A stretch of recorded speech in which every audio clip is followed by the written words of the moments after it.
So hello friends, स्वागत आहे तुमचं मेगापीट एज्युकेशनच्या युट्यूब चॅनलवर. तर चला सेशनला सुरुवात करूया. आज घेऊया 16 मेच्या काही इम्पॉर्टंट न्यूज. तर फर्स्ट न्यूज आहे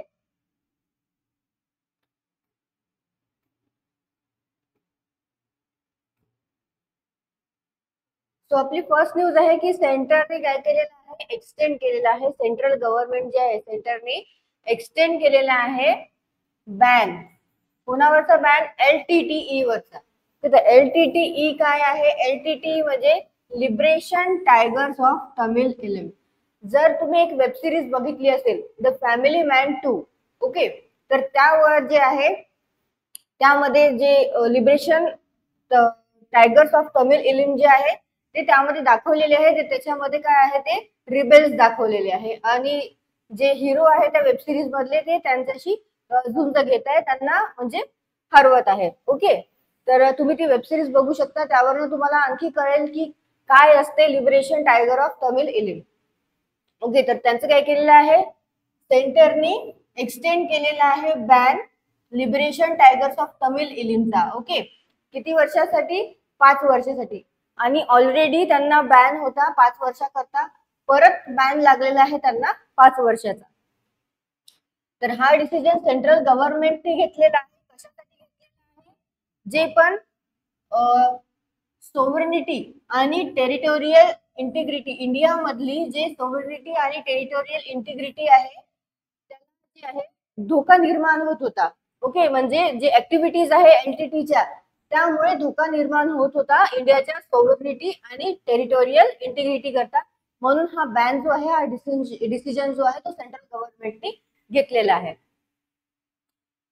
ओके, तर हाच जो रिझन आहे त्या रिझनमुळे हा बॅन त्यांच्यावर ठेवण्यात आलेला आहे.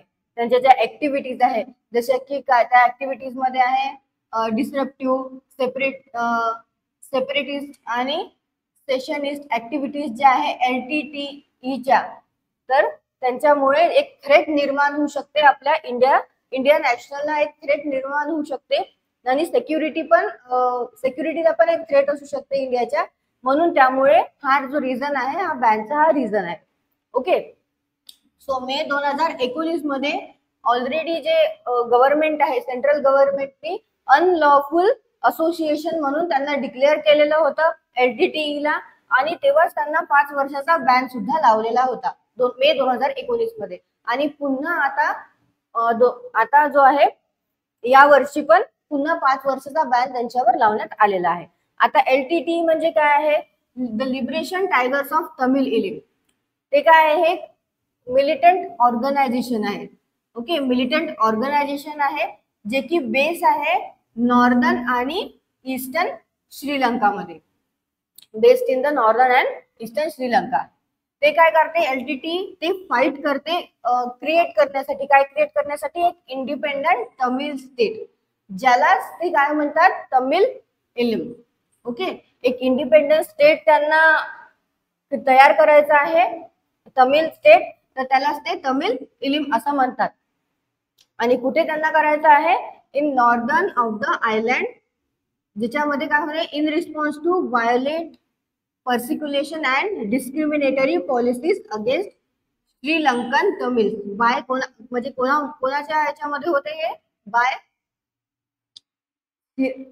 सिन्हालेस domination Sri Lankan government. Okay, so हे आहे LTTE. तर LTTE ही काय आहे? एक मिलिटंट ऑर्गनायझेशन आहे. त्यांना एक इंडिपेंडंट तमिळ स्टेट पाहिजे आहे. सो म्हणून ते काय करतात? फाईट करतात आणि त्यांना ते काय म्हणतात? तमिळ इलिम असं म्हणतात. ओके, सो यांना बॅन लागलेला आहे आणखी 5 वर्षाकरता. त्यांना मे 2019 मध्ये पण बॅन लावण्यात आलेला होता आणि अनलॉफुल ऑर्गनायझेशन म्हणून पण त्यांना हे म्हटलेलं होतं की तो ऑर्गनायझेशन जो आहे सेंट्रल गव्हर्नमेंटनी असं डिक्लेअर केलेलं होतं की अनलॉफुल ऑर्गनायझेशन आहे LTTE. ओके, सो नेक्स्ट बघूया. नेक्स्ट जी न्यूज आहे रामचरितमानस, ओके, पंचतंत्र आणि सहजलोक लोकना यांना इन्क्लूड केलेलं आहे. कशामध्ये? UNESCO memory of the world Asia Pacific regional register मध्ये इन्क्लूड करण्यात आलेला आहे रामचरितमानस, पंचतंत्र आणि सह्याद्री या लोकन यांना. ओके, तर हा जो इन्क्लुजन आहे, हे जे इन्क्लूड करण्यात आलेला आहे UNESCO memory of the world Asia Pacific regional register मध्ये, तर या इन्क्लुजन मुळे इंडियासाठी हा काय एक प्राऊड मुवमेंट झालेला आहे की त्यांना त्या युनेस्को मध्ये ऍड करण्यात आलेला आहे रामचंद्र मानस आणि पंचतंत्र सोबतच सह्याद्री लोकना यांना. ओके,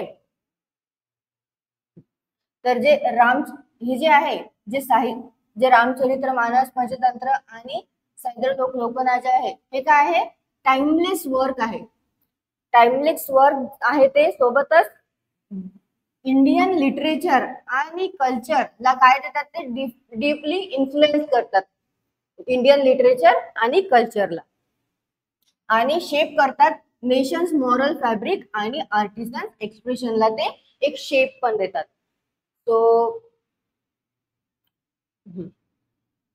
आणि हा जो वर्क आहे, जो लिटररी वर्क आहे रामचरित्र मानस, पंचतंत्र आणि सह्याद्री लोकनाचा, तर हे काय आहे, एक इनएडिबल मार्क जो आहे तो मार्क देतो. ओके, कशाला, रीडर्स आणि आर्टिस्टला बोथ विद एकतर इंडियामध्ये आणि इंडियाच्या आउटसाइड मध्ये पण जे हे वाचत असतात, ओके, त्यांच्या मनामध्ये आणि त्यांच्या लाईफ मध्ये जे आहे ते एक चांगलं प्लेस जे आहे, इनएडिबल मार्क जो आहे तो सोडून जातात हे लिटररी. ओके, तो रामचरित्र मानस जे आहे ते ऑथर कोणी केलेलं होतं, ऑथर्ड बाय आहे गोस्वामी तुलसीदास. पंचतंत्र आहे ते पंडित विष्णू शर्मा यांनी ऑथर केलेलं आहे, आणि सह्याद्री लोकना जे आहे ऑथर्ड बाय आचार्य आनंदवर्धन. ओके, हे इम्पॉर्टंट आहे, हे लक्षात घ्या की ऑथर्ड बाय रामचरित्र मानस, पंचतंत्र आणि सह्याद्री लोकना हे authored by which author. Okay, तर हे इम्पॉर्टंट आहे, एक्झाम मध्ये येऊ शकतात, त्यांचे ऑथर्स लक्षात ठेवा प्रत्येकांचे. आणि प्लस सोबतच UNESCO memory of the world Asia Pacific regional register मध्ये यांना इन्क्लूड सुद्धा करण्यात आलेला आहे, आणि हा इंडियासाठी खूप प्राऊड मुवमेंट सुद्धा आहे. सो नेक्स्ट बघूया news. Next news, so table tennis player Manika Batra या काय झालेल्या आहे, फर्स्ट इंडियन वुमन पेडलर ज्यांनी ब्रेक केलेला आहे आणि टॉप 25 मध्ये आलेले आहे वर्ल्ड वुमेन्स सिंगल रँकिंग मध्ये. वर्ल्ड वुमेन सिंगल रँकिंगच्या टॉप 25 मध्ये table tennis player Manika Batra ह्या फर्स्ट इंडियन वुमेन आहे ज्या त्यांनी स्थान मिळवलेलं आहे. ओके, तर त्यांचं जे करिअर बेस्ड रँकिंग आहे ते किती आहे, of 24. She rose to her career based ranking 24 following her success in the Saudi smash last week. तर लास्ट वीक मध्ये जे सौदी स्मॅश मध्ये जे एक इव्हेंट झालेला लास्ट वीकला, सो त्यामध्ये त्यांचा जो एक रँकिंग होता, तर त्यामुळे आता जो आहे तो रँकिंग एक राईज झालेला आहे आणि 24 हा आलेला आहे त्यांचा करिअर बेस्ड रँकिंग. जे जी साथ्यन आहे, ओके, जी साथ्यन कोण आहे आता, ते होते एक 5 इयर्स ओल्ड, रेकॉर्ड त्यांचा होता for the highest rank achieved by an Indian. तर हायएस्ट रँक अचीव केलेला होता त्यांनी तो 5 इयर्स ओल्डचा जो रेकॉर्ड होता जी साथियांचा, त्यांच्याशी इक्वल मध्ये आलेला आहे, त्यांनी बरोबरी केलेली आहे. ओके, सिंगल टेबल टेनिस यामध्ये कोणी, मनिका बत्रा यांनी जी साथ्यांसोबत बरोबरी केलेली आहे. त्यांचा 5 वर्षाचा जो रेकॉर्ड आहे त्यांच्या हायएस्ट रँक त्यांच्या बरोबरीमध्ये आणलेला आहे त्यांनी. 2018च्या कॉमनवेल्थ गेम्स मध्ये गोल्ड मेडलिस्ट होत्या मनिका. ओके, आणि in individual and team categories दोन्ही कॅटेगरीज मध्ये त्या काय होत्या, गोल्ड मेडलिस्ट होत्या 2018च्या कॉमनवेल्थ गेम्स मध्ये. आणि jump 15 spots following her run in Jeddah. Okay, जे जेडा मध्ये त्यांनी काय केलेलं, 15 स्पॉटवर त्यांनी जम्प केलेला आहे, where she reach the quarter finals, आणि क्वार्टर फिनालिस मध्ये त्यांनी रीच केलेलं होतं. सो मनिका बत्रा जे आहे त्यांनी काय केलेलं आहे, टॉप 25च्या जे वुमन वर्ल्ड वुमन सिंगल रँकिंगच्या टॉप 25च्या लिस्ट मध्ये, त्या रँकिंग मध्ये त्या इन्क्लूड झालेल्या आहे. ओके, आणि त्या कोणत्या प्लेयर आहे, त्या टेबल टेनिस प्लेयर आहे.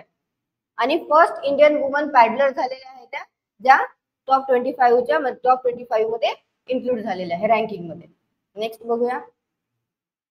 नेक्स्ट आहे सिंगापूरचे जे डेप्युटी लीडर लॉरेन्स वॉंग आहे, हे काय करेल, शपथ घेणार आहे as a 4th prime minister म्हणून. ओके, सिंगापूरचे 4th प्राईम मिनिस्टर म्हणून ते शपथ घेणार आहे, लॉरेन्स वॉंग.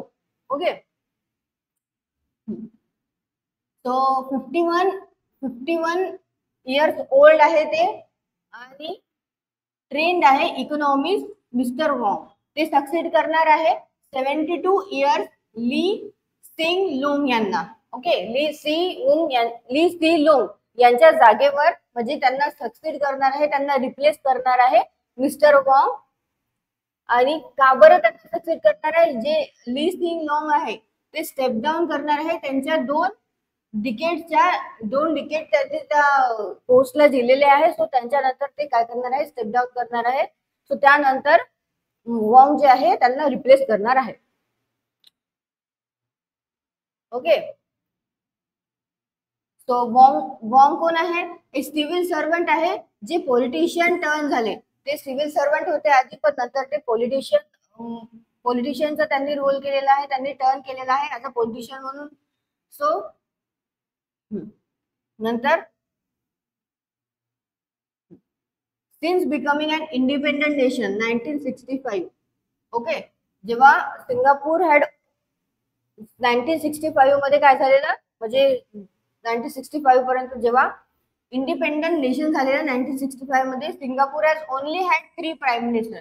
म्हणजे 1965 मध्ये जेव्हा ते काय झालेलं होतं, इंडिपेंडंट नेशन म्हणून झालेलं होतं, तेव्हापासनं जे सिंगापूरचे आहे प्राईम मिनिस्टर, 3च प्राईम मिनिस्टर झालेले आहे, all from the ruling party action. तर जे पण होते सगळे जे प्राईम मिनिस्टर झालेले होते, जे 3 झालेले होते इंडिपेंडंट झाल्यापासून, तर तेव्हापासून जे तिथनं प्राईम मिनिस्टर जे होते ते एकाच रुलिंग पार्टीचे होते, ते होते पीपल ऍक्शन पार्टीचे.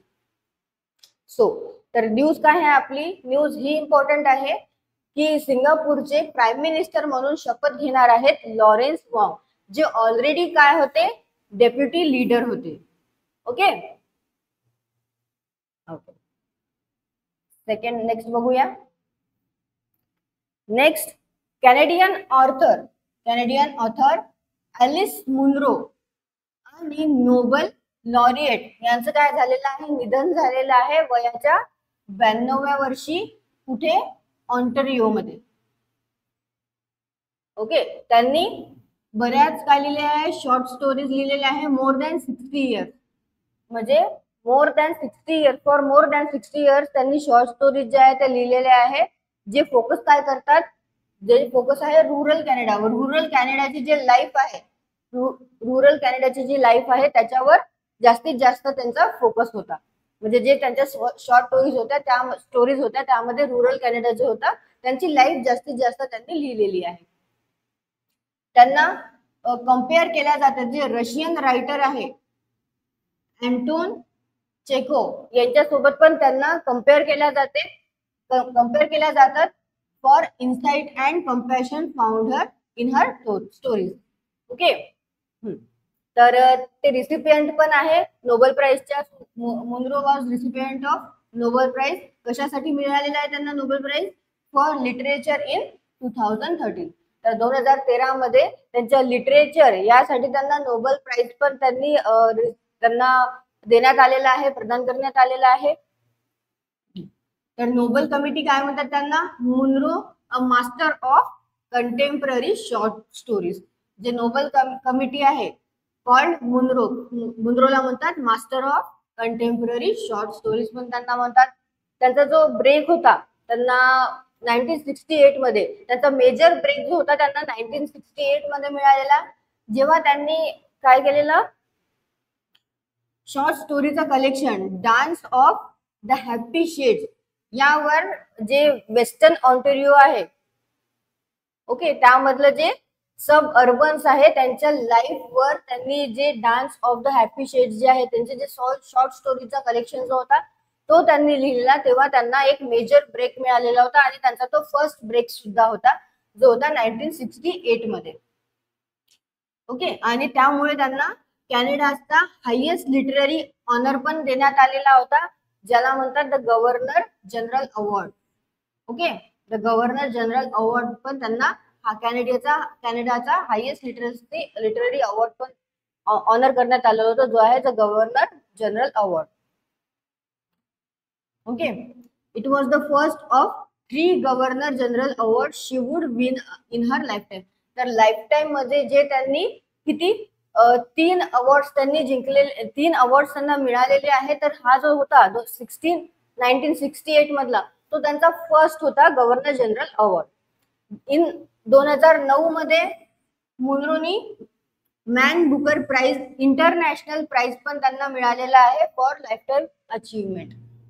ओके, तर जजेस असं म्हणतात, त्यांचं स्टेटमेंट असं आहे की at the time that to read Alice Munro is to learn something every time that you never thought of before. तर असं जे जजेस आहे त्यांनी स्टेटमेंट पण म्हटलेला आहे. सो कॅनेडियन ऑथर आहे, सोबतच त्या नोबल लॉरिएट पण आहे, नोबल प्राइजच्या मानकरी पण आहे, त्यांना नोबल प्राइज पण मिळालेला आहे. तर त्या एलिस मुनरो यांचं निधन झालेलं आहे. कुठे झालेलं आहे? ऑन्टारिओ मध्ये झालेलं आहे आणि त्यांचं वय होतं 92 वर्ष. ओके, नेक्स्ट बघूया. So next news, India first life insurance यांनी एमडी आणि सीईओच्या अपॉइंटमेंटची अनाउन्समेंट केलेली आहे, म्हणजे अप्रुव्हल दिलेला आहे. तर कोणाला केलेला आहे एमडी आणि CEO? India first life insurance board यांनी अप्रूव्ह केलेला आहे अपॉइंटमेंट ऋषभ गांधी यांचं ऍज अ मॅनेजिंग डायरेक्टर आणि चीफ एक्झिक्युटिव्ह ऑफिसर म्हणून 5 वर्षाकरता. ओके, 5 वर्षाकरता त्यांना एमडी आणि सीईओ हे पोस्ट जे आहे ते देण्यात आलेली आहे, त्यांना अप्रुव्हल करण्यात आलेला आहे. इंडिया फर्स्ट लाईफ इन्शुरन्स बोर्डने ते अप्रुव्हल दिलेलं आहे. आणि कधीपासून इफेक्टिव्ह मध्ये येणार आहे, त्यांची जी पोस्ट आहे ते कधीपासून तिथे सांभाळणार आहे? तर 1 जुलै 2024 पासून ते इफेक्टिव्ह मध्ये येणार आहे. और the date of regulatory approval एकतर 1 जुलै 2024 पासून येणार आहे ते इफेक्टिव्ह मध्ये, किंवा जे रेग्युलेटरी जे आहे ते जेव्हा अप्रुव्हल करतील तेव्हापासून पण येऊ शकतील. जे सर्वात आधी होईल तेव्हा त्यांना ती जी पोस्ट आहे त्यावरती ते लोक जे आहे ते वर्क करणार आहे. ओके, गांधी काय आहे? Gandhi is the deputy chief executive officer of the insurer. Okay, the new appointment जी आहे is subject to approval of the insurance regulatory and development authority of India IRDAI. तर कोणी अप्रूव्ह केलेला आहे? IRDAI ने अप्रुव्हल केलेली आहे ही न्यू अपॉइंटमेंट. आणि शेअर होल्डर आणि अदर स्टॅच्युटरी यांनी पण यांच्या अप्रुव्हल नंतरच त्यांना अपॉइंट करण्यात आलेला आहे. तो आफ्टर अप्रुव्हल गांधीची जी डेट ऑफ अपॉइंटमेंट आहे त्यांनी अनाउन्स केलेली आहे. तो RM विशाखा जे आहे ते करंट MD आणि CEO आहे. ओके, करंट MD आणि CEO कोण आहे मग? लाईफ इन्शुररचे RM विशाखा आहे. तर 30 जून 2024 ला त्यांचं ते रिटायर होणार आहे, म्हणून त्यांच्या जागेवर त्यांना रिप्लेस कोण करणार आहेत? ऋषभ गांधी त्यांना रिप्लेस करणार आहे. गांधी यांनी वर्क केलेला आहे, त्यांनी काम केलेलं आहे. कुठे कुठे केलेलं आहे? Canara HSBC OBC life insurance मध्ये केलेला आहे, अविवा लाईफ इन्शुरन्स मध्ये केलेला आहे आणि बिर्ला सन लाईफ इन्शुरन्स मध्ये त्यांनी वर्क केलेलं आहे गांधींनी. ओके, ओके, आणि एप्रिल 2024 मध्ये काय झालेलं आहे? जे India first new business premium जे आहे ते इन्क्रीज झालेलं आहे. किती? ही तर अपॉइंटमेंट होती, त्यानंतर काही त्यांच्याबद्दल आहे जे इंडिया फर्स्ट आहे त्याच्याबद्दल काही थोडीफार न्यूज आहे. जे पर्सेंटेज इन्क्रीज होत असते काही प्रीमियम मध्ये काही बिझनेस मध्ये त्याबद्दलची आहे. तर तुम्ही हे पण लक्षात ठेवा की ऋषभ गांधी जे आहे त्यांना अपॉइंट करण्यात आलेलं आहे as a MD and CEO म्हणून. कुठे इंडिया फर्स्ट लाईफ इन्शुरन्स मध्ये. आणि सोबतच त्याच्याबद्दलची थोडी एक न्यूज आहे ते पण बघून घ्या. तर एप्रिल 2024 मध्ये इंडिया फर्स्ट जे न्यू बिझनेस प्रीमियम आहे ते पण त्यांचं इन्क्रीज झालेलं आहे. तर 1.61% इन्क्रीज झालेलं आहे. तर आधी किती होतं, हा आधी होतं 147.31 करोड होतं आणि आता झालेलं आहे 149.68 करोड. हे जे आकडे असतात हे आकडे इम्पॉर्टंट आहे लक्षात ठेवण्यासाठी, कोणत्या पण एक्झाम्स मध्ये विचारण्यात येतं. सोबतच तुम्हाला ऑप्शन मध्ये हे पण असू शकते की जर तुम्हाला आताच विचारत आहे एप्रिल 2024 पण तुम्हाला आधीचे पण आकडे असू शकते त्यामध्ये, तर तुम्ही कन्फ्युज न होता हे लक्षात ठेवा की 1.61% इन्क्रीज झाला आहे, म्हणजे आधी कमी होता. ओके, आधी काय होतं, आधी लेस होतं आणि आता काय झालं आहे, राईज झालेला आहे. तो हे लक्षात ठेवायचं. नेक्स्ट बघूया न्यूज. टाटा मोटरने ओव्हरटेक केलेला आहे टीसीएस ला ओव्हरटेक केलेला आहे. कशामध्ये, as a group most profitable firm म्हणून 10 वर्षानंतर. तो टाटा मोटर यांनी यांनी काय केलेलं आहे, जे प्रॉफिट आहे, जे नेट प्रॉफिट आहे त्यांचं, net profit for Q4 financial year 24 जे आहे ते किती आहे, 17,483 करोड जे आहे ते झालेलं आहे. आणि टीसीएस ला सरपास केलेला आहे, टीसीएस ला मागे टाकलेला आहे टाटा मोटर्सनी. आणि टीसीएस चं किती आहे नेट अर्निंग, ₹12,434 करोड. ओके, म्हणजे टीसीएस ला मागे टाकलेला आहे टाटा मोटर्सनी.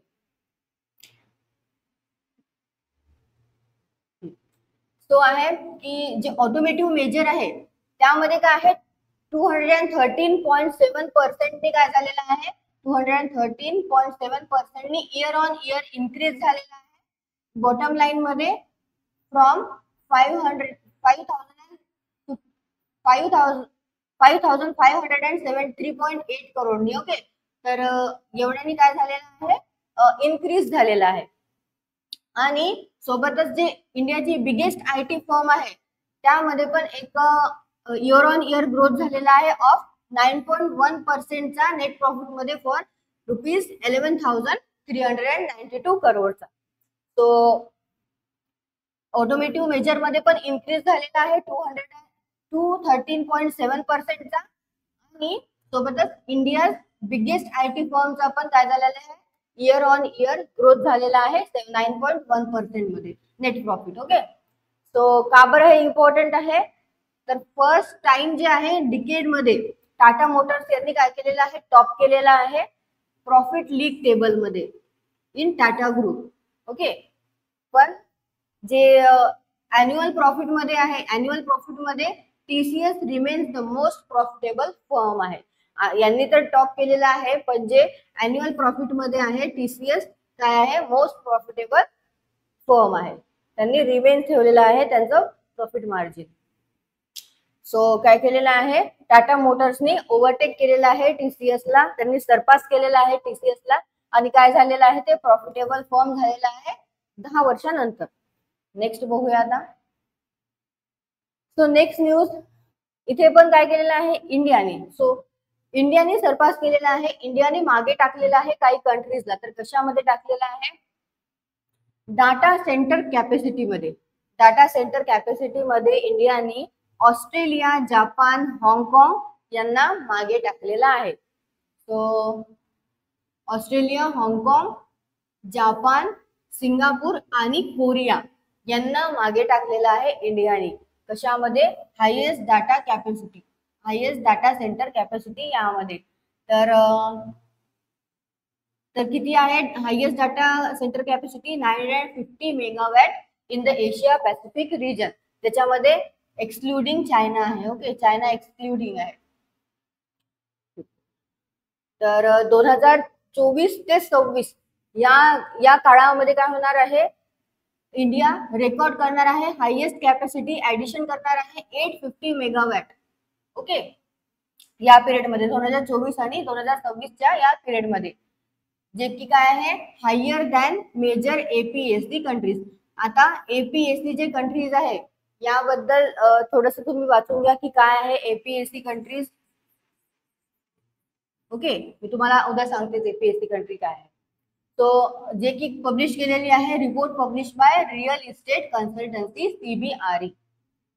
ओके, तर फर्स्ट तर आहे इंडिया, ज्यांनी सरपास केलेला आहे सगळ्या कंट्रीजला आणि टॉपवर आलेली आहे, टॉप केलेला आहे कशामध्ये, डाटा सेंटर कॅपॅसिटीमध्ये. आता सेकंड नंबरवर कोण आहे after India, Japan recorded the second highest data centre capacity. किती आहे, 892 मेगावॅट. सो इंडियाची किती आहे, 950 मेगावॅट आहे आणि जपानची किती आहे, 892 मेगावॅट. आणि सेकंड आहे ऑस्ट्रेलियाची 773 मेगावॅट आहे. फोर्थ आहे सिंगापूर विथ 718 मेगावॅट. आणि नंतर आहे हाँगकाँग 613 मेगावॅट. नंतर आहे लास्ट कोरिया 531 मेगावॅट. ओके, तर ही काय आहे, एक डाटा सेंटर कॅपॅसिटीची जी रँकिंग आहे त्यामध्ये इंडियाने टॉप केलेला आहे, इंडियाने सरपास केलेला आहे कंट्रीज जशा की ऑस्ट्रेलिया, हाँगकाँग, जापान, सिंगापूर आणि कोरिया यांना सरपास करून ती फर्स्ट आलेली आहे.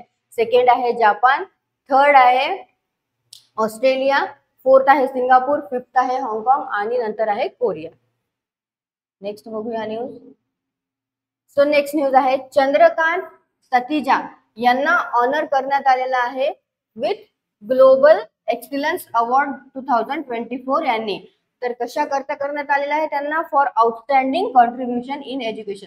त्यांच्या आउटस्टँडिंग जे कॉन्ट्रीब्युशन आहे एज्युकेशन मध्ये त्याच्यासाठी त्यांना काय करण्यात आलेला आहे, ऑनर करण्यात आलेला आहे ग्लोबल एक्सलन्स अवॉर्ड 2024 यांनी.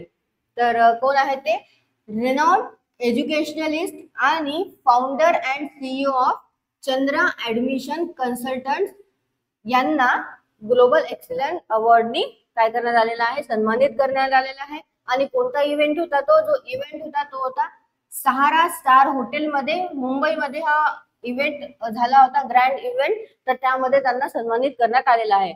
अवॉर्ड कोणी प्रेझेंट केलेला आहे त्यांना, बॉलिवूड ऍक्ट्रेस शिल्पा शेट्टी कुंद्रा यांनी त्यांना काय केलेला, प्रेझेंट केलेला आहे तो अवॉर्ड.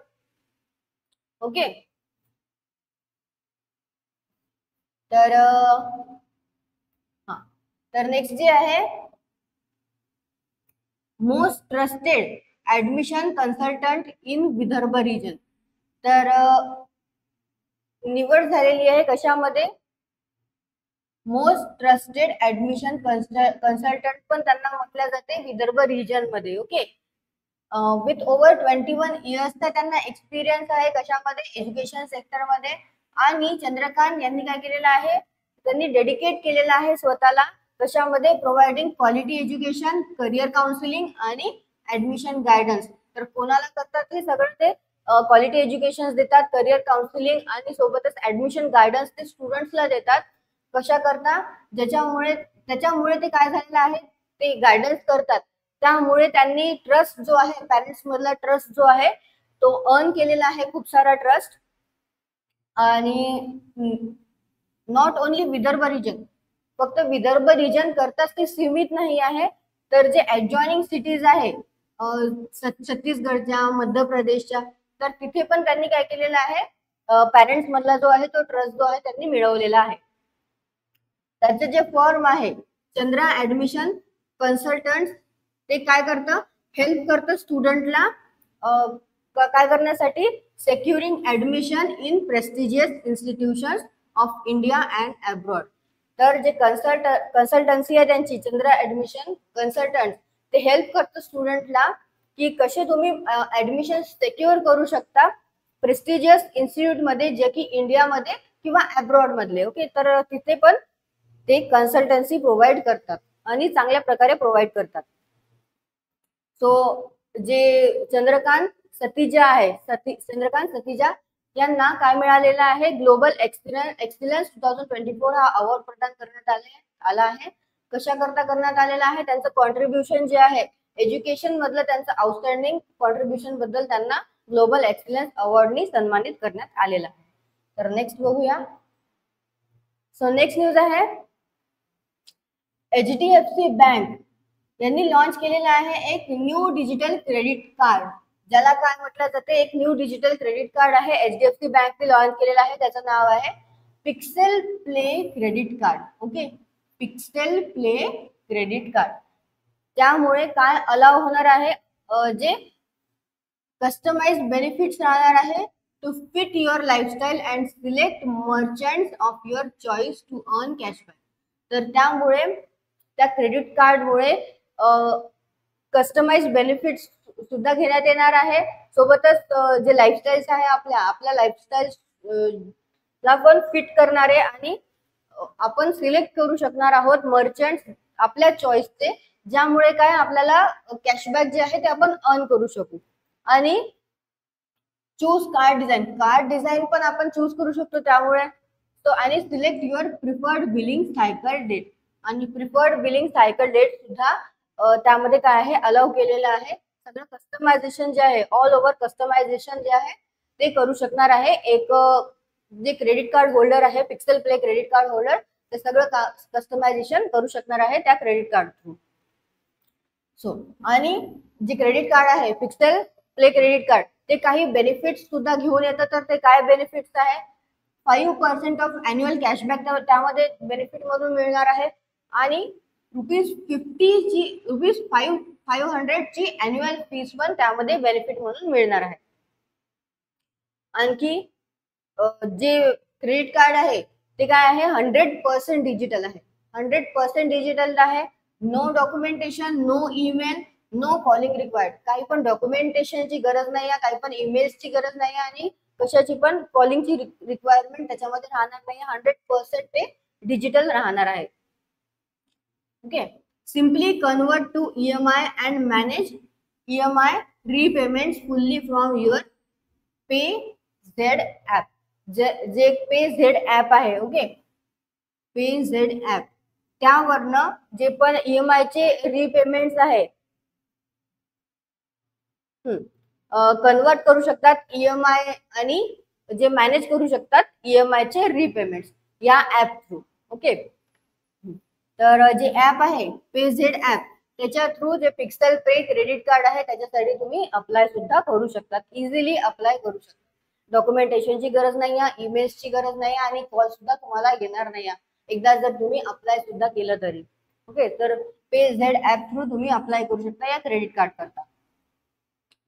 नंतर आता HDFC बँक बद्दल, कधी फाउंड झालं, ऑगस्ट 1994 मध्ये झालं. हेडक्वार्टर आहे मुंबईमध्ये. चेअरमॅन आहे तानू चक्रवर्ती, आणि CEO आहे शशीधर जगदीशन. शशीधर जगदीशन त्याचे CEO आहे HDFC बँक. तो HDFC बँकने काय केलेलं आहे, एक क्रेडिट कार्ड जे आहे ते लॉन्च केलेलं आहे. त्याचं नाव आहे Pixel play credit card. Fully digital आहे, 100% डिजिटल आहे ते क्रेडिट कार्ड. त्याच्यामध्ये काही बेनिफिट्स आहे, ज्यामध्ये 5% तुम्हाला अॅन्युअल कॅशबॅक मिळणार आहे, आणि ₹500 अॅन्युअल फीस पण त्यामध्ये बेनिफिट्स म्हणून राहणार आहे. सो नेक्स्ट बघूया. सो फर्स्ट क्वेश्चन आहे, क्वेश्चन्स घेऊन घेऊया आता आजच्या न्यूजवरच्या. फर्स्ट क्वेश्चन आहे, recently the centre has extended, सेंटरने एक्सटेंड केलेला आहे बॅन कोणावरचा, liberation tiger of Tamil Eelam LTT वरचा. तर किती वर्षाकरता बॅन जो आहे तो एक्सटेंड केलेला आहे, 5 वर्षाकरता. Next, which rich literary heritage and cultural heritage of India. तर कोणते रिच लिटररी हेरिटेज आणि कल्चरल जे आहे, कल्चरल हेरिटेज आहे इंडियाचे, त्यांना इन्क्लूड करण्यात आलेलं आहे UNESCO memory of the world Asia Pacific region register मध्ये. तर ते आहे रामचरितमानस, पंचतंत्र आणि लोकनाथ. ओके, यांना इन्क्लूड करण्यात आलेलं आहे UNESCO memory of the world Asia Pacific region registry मध्ये. नेक्स्ट बघूया.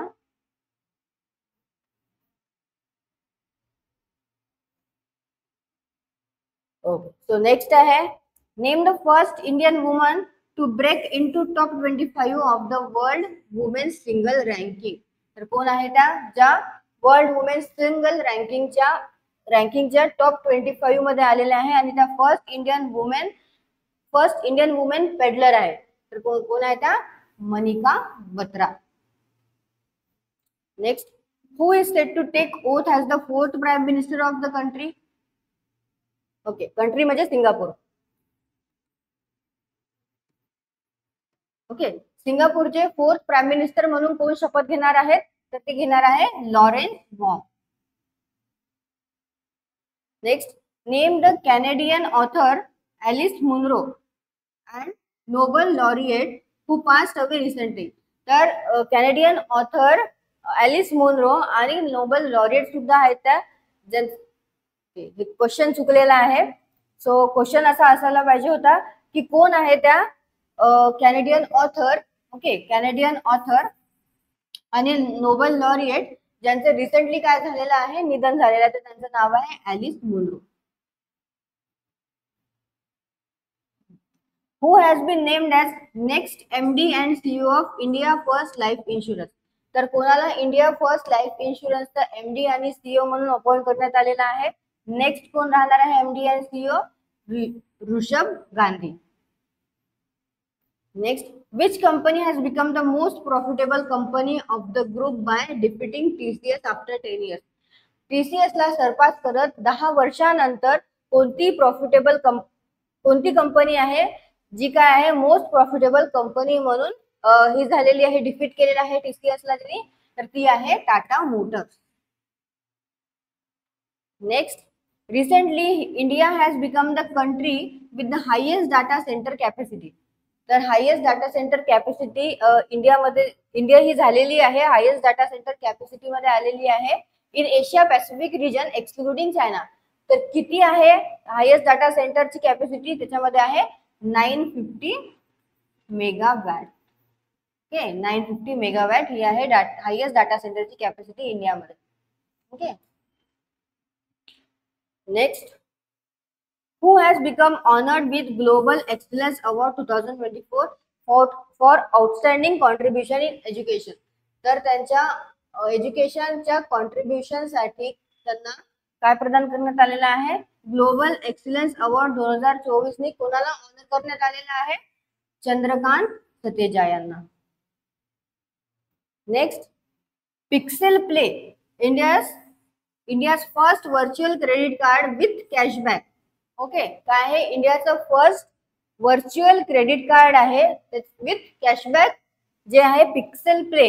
Is an initiative of which bank? तर कोणत्या बँकचा हा इनिशिएटिव्ह आहे? हा आहे HDFC बँकचा इनिशिएटिव्ह. ओके, सो तुम्हाला सेशन आवडलं असेल तर सेशनला लाईक करा, चॅनलला सबस्क्राईब करा, सोबतच टेलिग्रामला जॉईन करा आणि इंस्टाग्रामला सुद्धा जॉईन करा. त्याचे लिंक डिस्क्रिप्शन मध्ये दिलेले आहे. थँक्यू.